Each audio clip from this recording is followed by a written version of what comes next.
Followers feed off the energy of the leader. And especially now in these difficult economic times, when employees know it's bad, they don't need to go to work to someone who is going to make them feel worse than ever.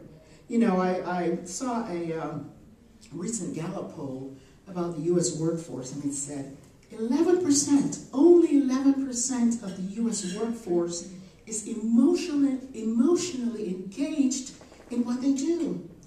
And 61%, a whopping 61% of the workforce is disengaged, and 27% is actively disengaged.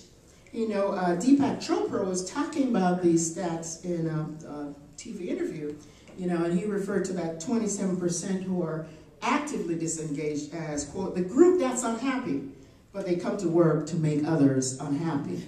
You know, let's hope that none of us are in that group where we go to work to make others unhappy. And so that's communication. And the third and final C is character. And that's so very self-evident. Ethical conduct, morals, ethics, whether it's spiritually based, religiously based, morally based. It's so important that the people, particularly when you're a leader, a manager, a supervisor, business owner, understand that your word is your bond. You know, I was talking with Toshiba Bob this morning about communicating with a prospect.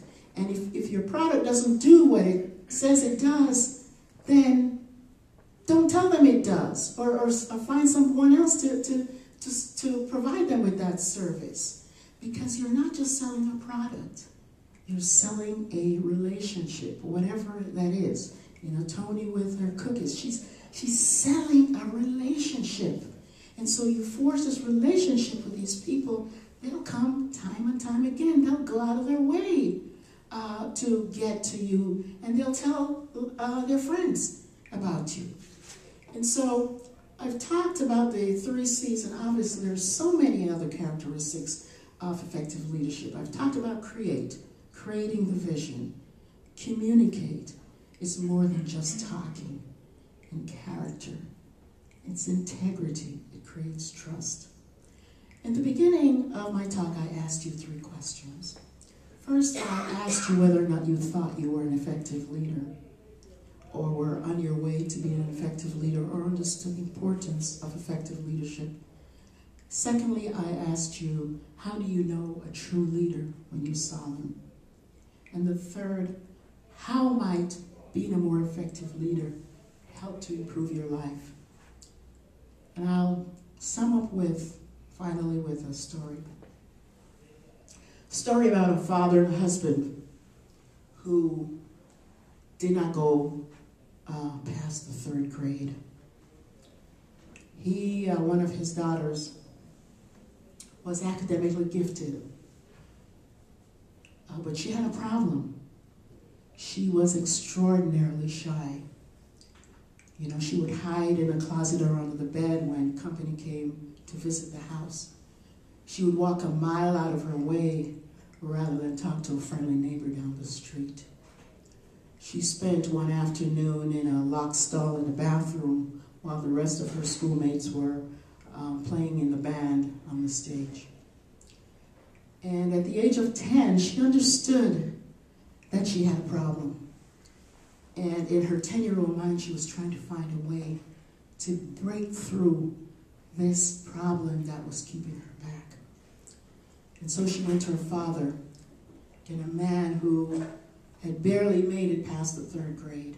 And she said, "Daddy, I want to be a lawyer." And she stood there with bated breath, expecting the pat on the head, "Okay, honey, go outside and play."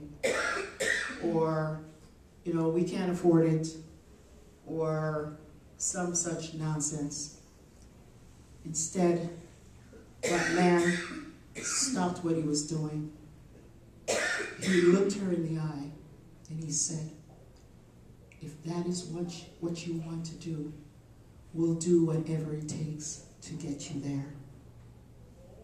Today, I stand on the shoulders of that man, my father, who told me in no uncertain term on that day, at that time when it mattered the most, that I could be whatever I wanted to be.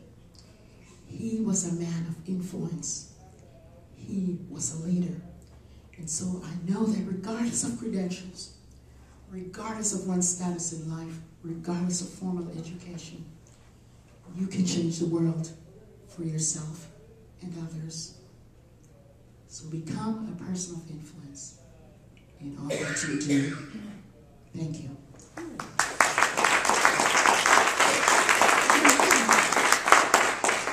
Thank you.